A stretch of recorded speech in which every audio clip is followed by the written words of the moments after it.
Que en los Estados Unidos Hillary Clinton pudo sacarle 3 millones de votos a Donald Trump y sin embargo quien fue nombrado presidente fue el empresario y showman del pelo naranja. Puede pasar lo mismo con Joe Biden. En Estados Unidos no se vota directamente al presidente, sino que se nombran a delegados, compromisarios se llaman allí, que luego en un colegio electoral eligen al presidente, quien tenga 270 votos. Esto es una estupidez en el siglo XXI, porque a los compromisarios les eligen los partidos, y ese argumento de que era mejor optar por una vía indirecta hoy es absurda. En realidad fue un sistema diseñado para que ganase las zonas rurales, donde la mayoría blanca mantenía la memoria de los tiempos de la esclavitud. Bueno, en aquel momento eran directamente esclavistas. Hoy son zonas más conservadoras, incluso racistas, menos pobladas, menos instruidas. Son los territorios que habitan granjeros, con alta influencia de grupos cristianos radicales y donde también están empresarios de sectores energéticos y petroleros. En conjunto, son un sector de la población a la que le molestan las restricciones medioambientales. Por tanto, son también más rehenes por su falta de instrucción de las fake news y del bombardeo mediático y propagandístico que beneficia a quien tiene más dinero para hacer campaña o a quien controla los medios y las redes. Es verdad que en la mayoría blanca que habita en las ciudades crece el multiculturalismo y el racismo está dejándose de lado.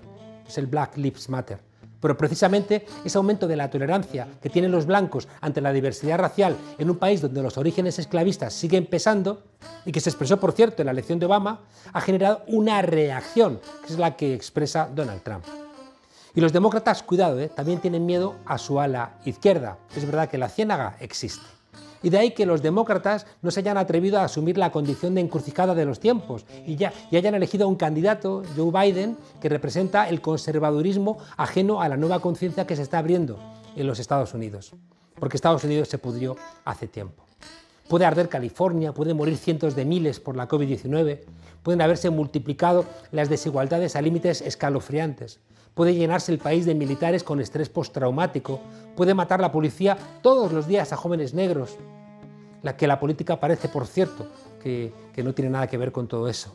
En fin, se trata de una democracia hacia adentro que se sostiene robándole los recursos a otros países, apoyando guerras, golpes de Estado, estrategias de lawfare, como en Afganistán, Irak, Honduras, Bolivia, Brasil, Ecuador o Venezuela.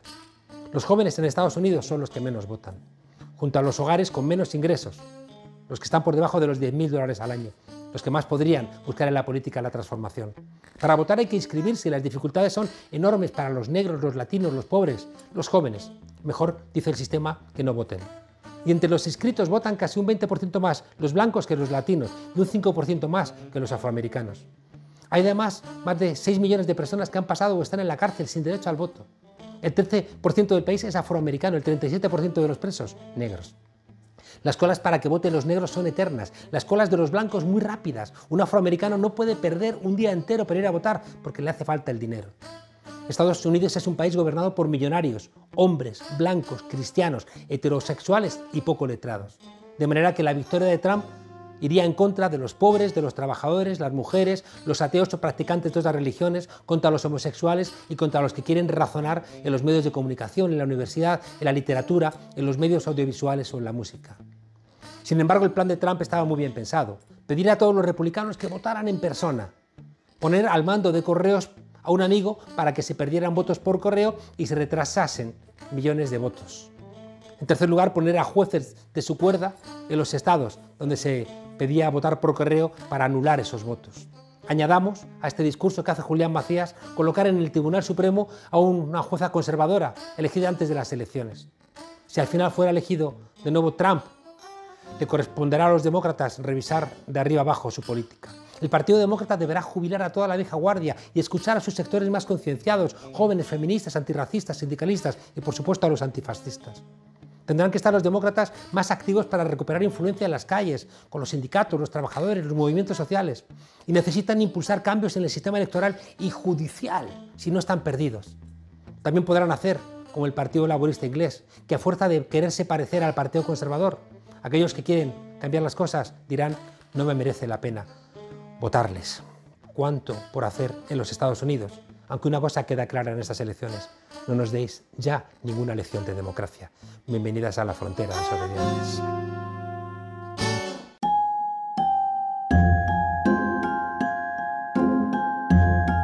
El escenario más temido sobre el que ya había advertido Sanders se ha hecho realidad. Estados Unidos ha amanecido este miércoles sin un ganador claro en unas elecciones marcadas, por supuesto, por la pandemia y donde el riesgo de fractura social es más que evidente. Al igual que ocurrió en 2016, 3 estados, Michigan, Pensilvania y Wisconsin, decidirán quién es el vencedor. El resultado definitivo no se va a conocer hasta que termine el recuento, con un gran número de votos emitidos por correo. Pero Donald Trump, tal y como se preveía, ha aprovechado esta incertidumbre para hablar de fraude y autoproclamarse vencedor. El actual presidente ha amenazado con acudir al Tribunal Supremo, un Supremo amañado. Ya sabemos dónde mira el Partido Popular. ¿Qué va a pasar a partir de ahora? ¿Hasta dónde va a estar dispuesto a llegar Donald Trump en caso de derrota? ¿Acertó con su candidato el Partido Demócrata? Para arrojar un poquito de luz en esta maraña de mentiras y medias verdades nos acompaña esta noche nuestro corresponsal en América Latina y América del Norte, Pedro Briguer. Pedro, ¿cómo estás? Buenas noches. ¿Qué tal, Juan Carlos? Buenas noches, buenas tardes. Un día larguísimo que no termina nunca. Oye, ¿han vuelto a fallar las encuestas? En algunos casos sí. Lo que pasa es que en realidad no es una elección, Juan Carlos, son 50 elecciones. Hay que tomar en cuenta que Estados Unidos tiene un sistema absolutamente anacrónico de votación porque se vota a un colegio electoral y por ende, hasta ahora, por ejemplo, los datos que tenemos marcan que Joe Biden tiene más votos, lo que llaman el voto popular, que Donald Trump lo adelanta por aproximadamente 3 millones de votos. Sin embargo, hay una aritmética que hay que armar para ver quién consigue los 270 electores al colegio electoral. Cada estado tiene su forma de votar, su forma de elegir a los electores por correo, no por correo, que los sobres del correo se pueden recibir hasta 2 días antes, hasta el mismo día de la elección, que se deben abrir un día antes, que se deben abrir después de la elección. Realmente es un galimatías, es muy complicado entender ese entramado, porque además no hay un ente superior que determine la votación. Por lo tanto, ahora dependemos que cada uno de los estados en disputa, como se dice, donde no hay un resultado final, dirima su votación, donde el presidente de los Estados Unidos, Donald Trump, dice: no podemos esperar hasta que se abran todos los sobres que llegan por correo, otra forma muy original de votar que en la mayoría de los países no existe, y que entonces Joe Biden dice: sí, tenemos que esperar y contar hasta el último voto, y el presidente de los Estados Unidos no quiere contar hasta el último voto. Esto es insólito, Juan Carlos. Sí, propio de un país que después va dando elecciones y justificando invasiones y al respecto. En cualquier caso, Pedro, pase lo que pase, Donald Trump no parece haber sido un mal candidato. No, para nada. Donald Trump, Juan Carlos, representa a un sector importante de la sociedad estadounidense. En primer lugar, es parte del Partido Republicano, y el Partido Republicano, junto con el Demócrata, se repartieron las presidencias, los congresos y los senados desde el nacimiento del país hace 200 años. Por lo tanto, estamos hablando de un partido gigantesco, poderoso, económicamente muy poderoso, que circunstancialmente hoy tiene como candidato a la presidencia y como presidente a Donald Trump. Es un error mirar a Estados Unidos solamente ante los ojos de Trump. Tenemos que ver al Partido Republicano.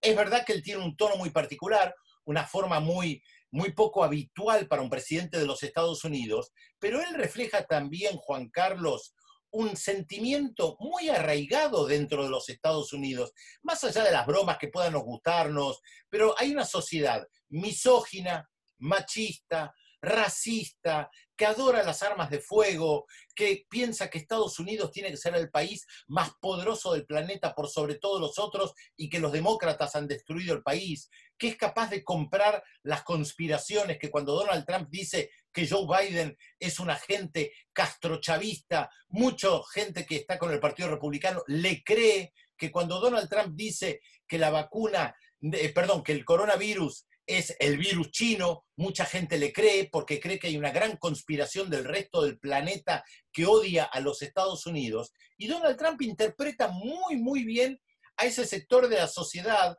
que no mira las películas de Woody Allen, ni escucha a Joan Baez, ni tal vez a tantos referentes con quien podemos identificarnos en el Reino de España o en la Argentina. Ya. Donald Trump está siguiendo a rajatabla el guión establecido.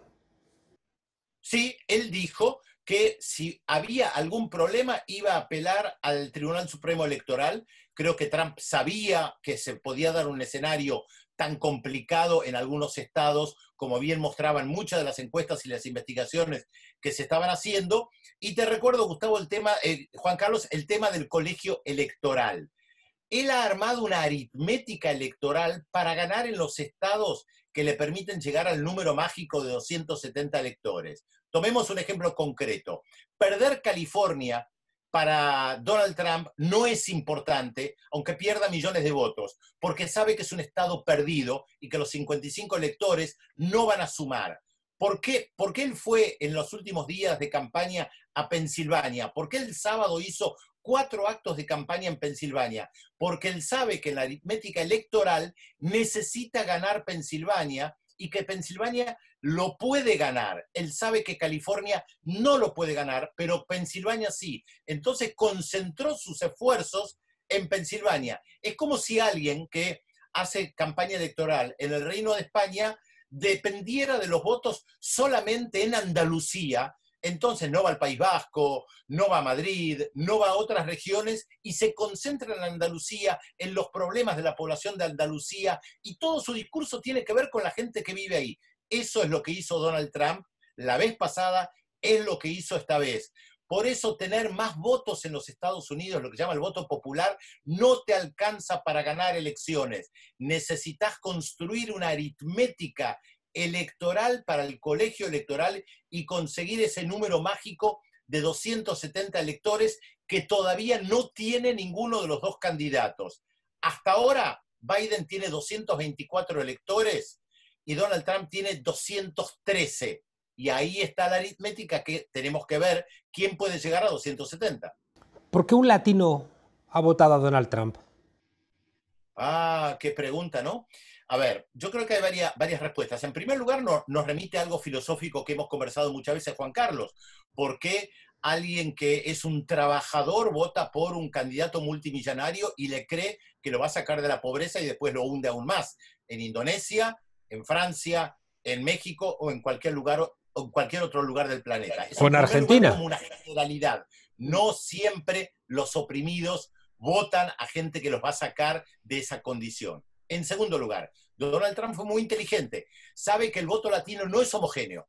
Hay un voto latino compuesto, latino-hispano, compuesto por gente que ha llegado de México hace muchos años, pero también por gente que ha llegado de Cuba, de Venezuela, de Colombia, y por eso en el estado de Florida ha tenido un discurso tan duro respecto de Venezuela y de Cuba. Por eso acusó a Joe Biden de ser un agente castrista y chavista, porque sabe que en un público latino anticomunista, anticubano, antichavista, ese discurso consigue mucha adhesión. Entonces él concentró su discurso en el voto latino, no en las condiciones de trabajo de la población latina, no en el problema de la inmigración, sino en problemas políticos. Él se focalizó en eso y consiguió un voto latino importante, que incluso en las filas del Partido Demócrata han dicho: hemos menospreciado el voto latino, no lo supimos leer, no lo supimos interpretar, no le prestamos suficiente atención, porque tal vez el Partido Demócrata no tiene un discurso muy diferente respecto de Cuba,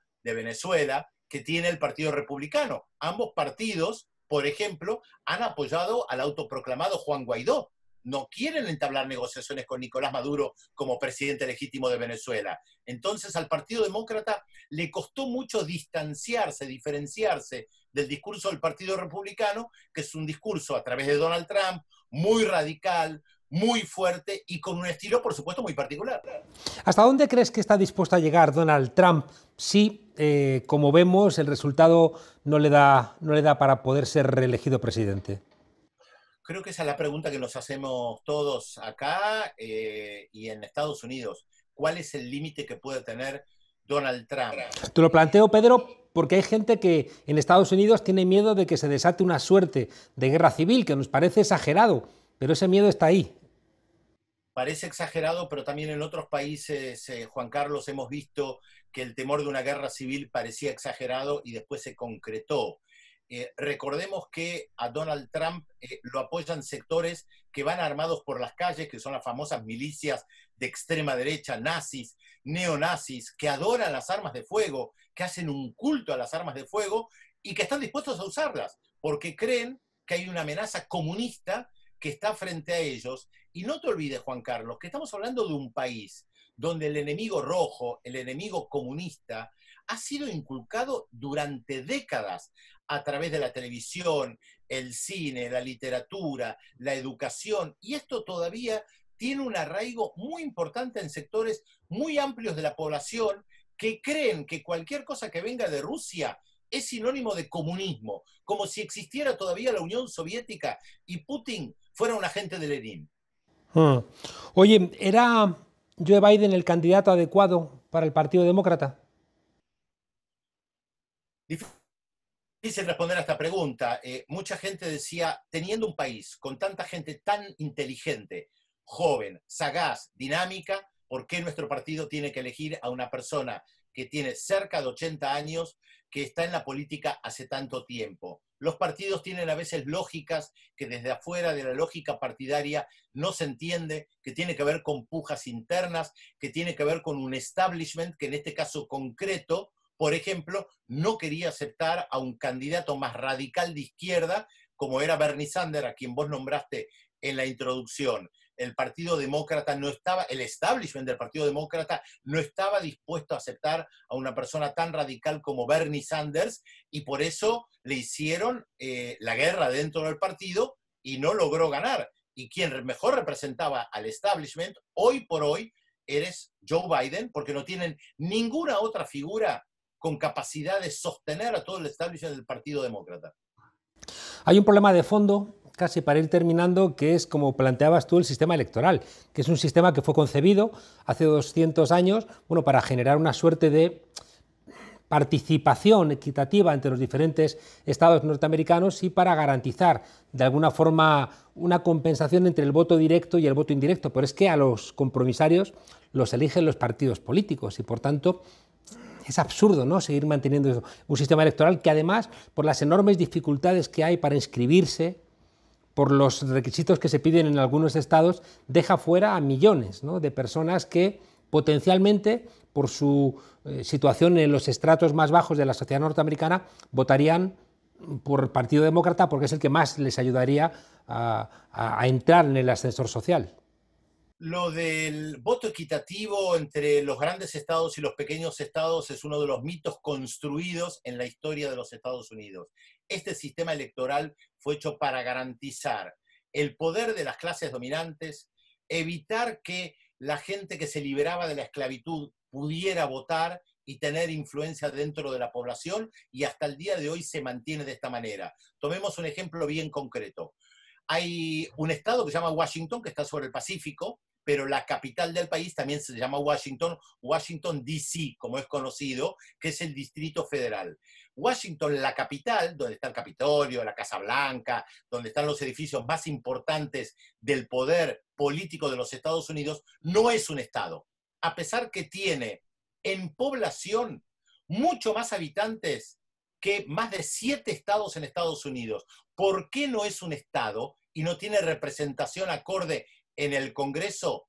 Porque en Washington, D.C., históricamente vive una población negra muy grande y el Partido Republicano de ninguna manera estaba dispuesto a avalar que esa población pudiera tener tanta influencia dentro del Congreso. El Partido Demócrata ha intentado muchas veces, a través de la gente que vive en Washington, D.C., de tratar de conseguir el estatus de Estado, y el Partido Republicano se lo bloquea permanentemente. Entonces, el tema de la democracia, de la estabilidad, de la equidad entre los diferentes estados es uno de los tantos mitos. Washington, D.C. no es un estado porque mayoritariamente votarían hoy por el Partido Demócrata u otros partidos. Entonces el Partido Republicano se opone de manera sistemática. Mantener este sistema electoral impide que terceras fuerzas puedan emerger, Juan Carlos. Tomá en cuenta que nosotros estamos hablando de los dos principales partidos, siendo que hubo 11 candidaturas a la presidencia, pero necesitas tanto dinero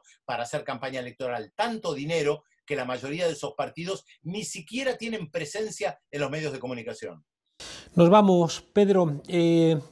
Después del fracaso de Estados Unidos en Irak y en Afganistán, regresaron América Latina y empezamos a ver otra vez comportamientos tradicionales, golpe en Honduras, apoyo al golpe de Estado en Bolivia, apoyo, ¿no?, a la persecución de la oposición en Ecuador, bloqueo en Venezuela, mantenimiento del bloqueo en Cuba.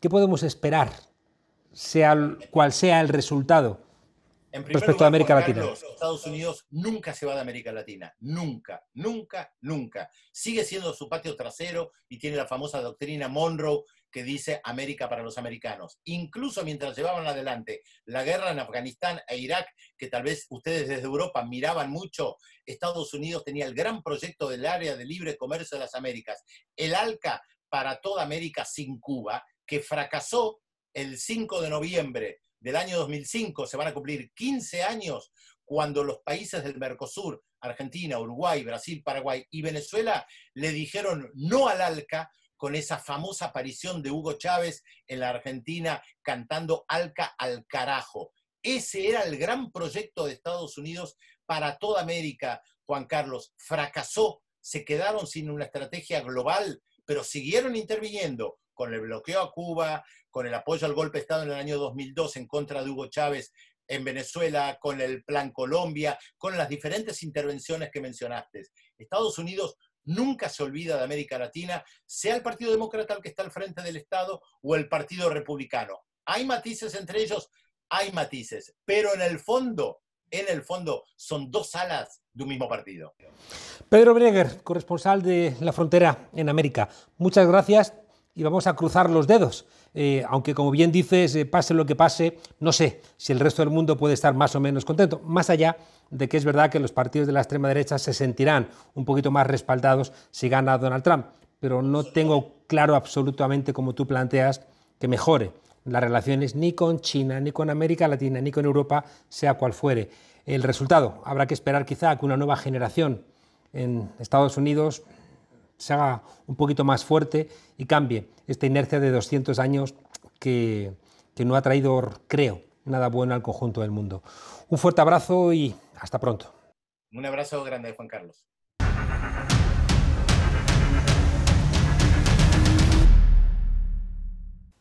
Buenas noches, Juan Carlos. El otro día pongo la radio y ya que no sabes a quién me encuentro, de tertuliano.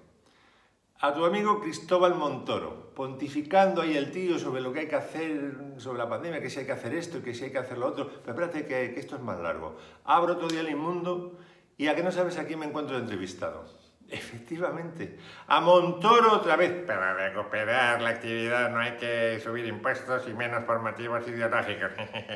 Con esa cara de Mr. Burns que tiene, ¿no? Con la misma voz de comadreja con la que dijo aquello de que se caiga España, señoría, que ya la levantaremos nosotros.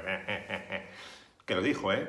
Reconocido por él en la prensa, que lo dijo en un debate en el Congreso.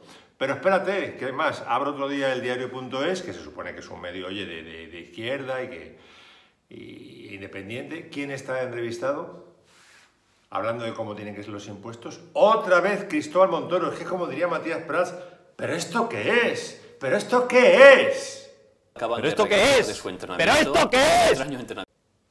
¿Qué mierda de periodismo estamos haciendo en España que hemos convertido en gurú de la pandemia al sinvergüenza que dio luz verde a la amnistía fiscal, al canalla que subió los impuestos después de haberle dicho a Rajoy que los podía subir para engañarnos, que dijo se van a enterar estos del cine y les pegó un hachazo a los titiriteros a través del Fondo de Ayuda a la Cinematografía que los dejó temblando. Que no es el único pseudogurú que anda por ahí reciclado, ¿eh? Ahí tenemos un día así y al otro también a Miguel Sebastián, que yo sepa, Juan Carlos solo es economista, el ministro de Industria de ZP, hablando de lo que hay que hacer con la pandemia, pero en términos sanitarios. Pero si eres economista, tío, si es que en términos sanitarios no lo saben ni los científicos. Mira, esta misma semana ha aparecido una entrevista cojonuda con Susana Manrubia del Centro Nacional de Biotecnología del CSIC, y ella misma decía, es que no lo sabemos, no tenemos ni puta idea de lo que va a hacer el virus a medio plazo, ¿no? Somos como hombres del tiempo, podemos pronosticar con cierta certeza pues a 4 o 5 días, no más, porque el virus es totalmente imprevisible. ¿Qué pasa si el virus muta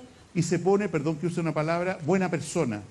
En cambio, Sebastián aparece en la tele, lo sabe todo siempre, todos los días, ¿no? Cargado de razón, si ya lo dije yo, hay que hacer esto, hay que hacer lo otro, tío. Pues si sabías tanto, macho, ¿cómo es que le firmaste el proyecto Castor a Florentino? Un depósito de gas absurdo, que tanto la Teresa Rivera de hoy como el José Manuel Soria de ayer dicen que aquello era un disparate, que no hacía ninguna falta. Y va el gurú este y le firma el proyecto a Florentino y le añade además una cláusula que dice: si la cosa va bien, talegada para el Florentino, que hay que cerrar 1.350 millones de euros para Florentino. ¿Y eso quién los paga, macho? Nosotros, los contribuyentes. ¿Y sabes dónde está ahora Juan Carlos Sebastián? En la tele de Florentino. Montoro, ¿me quieres meter miedo? No te tengo miedo. ¿Y Montoro? Que tú decías que no te daba miedo, a mí me da pánico siempre. Me daba miedo cuando tenía poder, cuando era ministro de Hacienda, y ahora que tiene influencia, a través de las botijas mediáticas que le han montado, que le ofrecen para que retumben allí más fuerte sus cuescos mentales, ¿no? Los que le salen de la boca. Me da miedo también los medios de comunicación que le ofrecen esas botijas, porque sabes por qué se las están ofreciendo, ¿no, Juan Carlos? Porque da juego. ¡Ay, que Montoro da juego! Nos reímos con él, ¿no? Como es tan deslenguado. Hemos vuelto al aguirrismo. ¿Te acuerdas de Caiga quien caiga? Que convirtió en personaje entrañable a Esperanza Aguirre, porque como es una ignorante deslenguada, pues les hacía reír y daba audiencia, ¿no? Hoy está imputada por al menos 6 delitos. Cohecho, falsedad electoral, falsificación, prevaricación, tráfico de influencia, en fin, no me hagas abusar, ¿no? Montoro no está imputado, Sebastián tampoco, pero deberían estarlo. Yo sueño, Juan Carlos, con un país en el que por despilfarrar el dinero nuestro, el dinero de los contribuyentes, te acabes sentando en el banquillo, que a mí es el único banquillo que me importa, el fútbol. Entre tú y yo, el fútbol me importa una mierda, todo el día con el fútbol, ¿no? Pero bueno, como diría Rudyard Kipling, esa es otra historia. Buenas noches, Juan Carlos.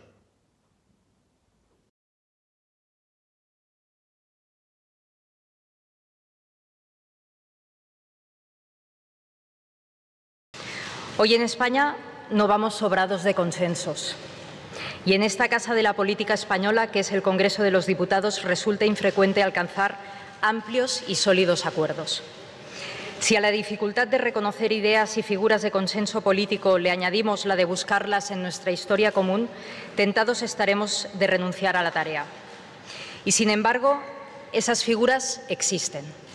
El martes 3 de noviembre se cumplían 80 años del fallecimiento de Manuel Azaña en la ciudad francesa de Montauban. En el cementerio de esa ciudad fue enterrado el 5 de noviembre de 1940. Los nazis ya estaban en París. El Congreso de los Diputados rindió un homenaje a la figura del que fuera presidente de la Segunda República. Eso sí, con la oposición de Vox, que para algo son los sucesores de aquellos que llamaron a Mussolini para dar un golpe de Estado que tanto dolor y sufrimiento provocaron a España. A pesar de todo lo que se hace para destruirla, España subsiste. Así se dirigió Manuel Azaña a los españoles desde el Ayuntamiento de Barcelona el 18 de julio de 1938, 2 años después de que empezara el golpe. Cualquier comparación con los mastuerzos que braman soflamas supuestamente patrióticas es un insulto a la sensibilidad y a la inteligencia. Manuel Azaña personifica como presidente de la Segunda República la experiencia democrática más importante de la historia de nuestro país. La República intentó modernizar España eliminando los privilegios de determinados sectores políticos y sociales. Intentó abrir paso a la España federal, buscó quitar la influencia eclesial en la educación y las costumbres, legalizó el voto femenino, llevó la cultura a los pueblos, dignificó a los trabajadores y echó a los Borbones. Tal vez por eso no quieran saber nada de él las extremas derechas actuales. Y entonces se comprobará una vez más lo que nunca debió ser desconocido por los que lo desconocieron, que todos somos hijos del mismo sol y tributarios del mismo arroz. De familia liberal acomodada, nació Azaña en Alcalá de Henares un 10 de enero de 1880. Periodista, ensayista, intelectual, Azaña fue ante todo un hombre culto y de izquierdas. Republicano, progresista, anticlerical, abogó siempre por mayores libertades económicas y derechos para el conjunto de los trabajadores.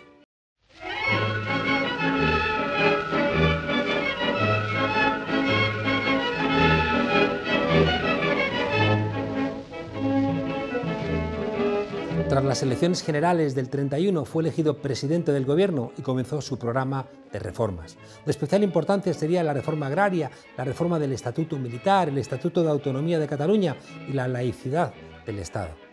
Todo esto le costaría caro. El controvertido carácter de sus reformas, los sucesivos intentos de intervención militar, la sonjurjada o el fracaso con la represión de los anarquistas en Casas Viejas determinó que tuviera en septiembre del 33 que dimitir de su cargo. Donde haya un español o un puñado de españoles que se angustian pensando en la salvación del país, allí hay un ánimo y una voluntad que entran en cuenta. Regresará a la vida política en 1934 con la refundación de Izquierda Republicana, un partido que formará parte del Frente Popular en las elecciones del 36 y que devolverá a Azaña a la presidencia del gobierno. La Segunda República, con Azaña al frente, fue el intento más serio y profundo de modernizar España y acercarnos a las democracias occidentales. Se intentó separar el ámbito civil y religioso, evitando cualquier influencia en la vida cultural del país. Se buscó también acabar con el intervencionismo militar en la vida política, una constante del siglo XIX. Por eso las oligarquías de este país siempre vieron a la República como el enemigo a batir. El mensaje de la patria eterna que dice a todos sus hijos: paz, piedad y perdón. En febrero de 1939, Azaña, junto a miles y miles de republicanos, pasó la frontera que le llevaría al exilio en Francia. Siguiendo la promesa que había hecho anteriormente, dimitió pocos días después de que Francia y Gran Bretaña reconociesen de una manera vergonzosa al gobierno del dictador Franco. En esos momentos quizá debía haber hecho Azaña caso a Juan Negrín, que le reclamaba en su país y no en Francia, para pactar una paz que no fuera sangrienta, como luego ocurriría para los republicanos. Pero la España caínita ya había agotado las fuerzas de Azaña. Tras la guerra, la propaganda franquista buscaría en él al culpable del conflicto y generó una imagen del político republicano como una persona intolerante, soberbia, resentida y sectaria. Suenan actuales esos ataques. La derecha se repite. Manuel Azaña representa, pese a esos intentos, una de las personalidades más significativas del siglo XX en España. Franco queda en la historia como un asesino, Azaña como un estadista. Un intelectual involucrado en las principales polémicas sociales y políticas de su época, que supo defender con firmeza la legitimidad democrática. Una crítica, quizá le faltó mirar más de frente a los ojos a su pueblo. Si los españoles habláramos solo y exclusivamente de lo que sabemos, se produciría un gran silencio que nos permitiría pensar. Frases elocuentes, igual que las de Lorca, que parecen populares en su sabiduría sencilla y contundente. Azaña, un político en España que pensaba, escribía, razonaba y no rezaba. Valores republicanos tan alejados de los gritos de la caverna, de los falsos escribas con estudios y títulos regalados, del belicismo bravucón, de la falsa beatería de los señoritos, de la soberbia aristocrática. Paz, piedad y perdón pidió para los franquistas que se habían levantado contra la República, mientras los franquistas pedían ejecutar a media España. Azaña, una España que pudo ser y que todavía, Manuel, algunos queremos construir.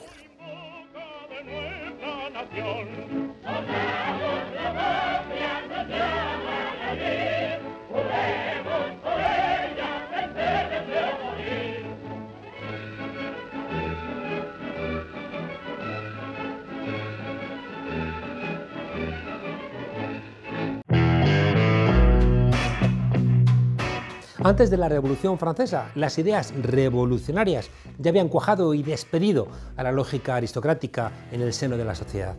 Veremos si Joe Biden o Donald Trump finalmente son investidos presidentes, pero Sarah McBride es, sin duda, una de las grandes ganadoras ayer en las elecciones americanas. Se trata de la primera mujer trans en ganar un escaño en el Senado Estatal de Estados Unidos, un espacio de hombres blancos millonarios y, por supuesto, heterosexuales. Como diría con ñoñería un locutor de radio, un pequeño paso para el Partido Demócrata, pero un gran salto para la comunidad LGTBQ. My name is Sarah McBride and I am a proud transgender American. La demócrata llega al ala norte del Capitolio por la puerta grande, consiguiendo más del 90% de los votos en un estado como Delaware. Dice ella, lo logramos, ganamos las elecciones generales, gracias, gracias, gracias. Así escribía McBride en su cuenta de Twitter tras saber de su victoria. Pionera y por tanto valiente, viuda y por tanto golpeada, y millennial y por tanto abandonada, Sara representa la esperanza de millones de personas trans de todo el mundo que ven en su victoria un futuro mejor donde la condición sexual no sea un freno. Antes de ser elegida senadora en Delaware, la joven política de 30 años ya había hecho historia al convertirse en 2016 en la primera persona trans en dar un discurso en la Convención Nacional Demócrata. Will we be a nation where there's only one way to love, only one way to look, and only one way to live? Or will we be a nation where everyone has the freedom to live openly and equally?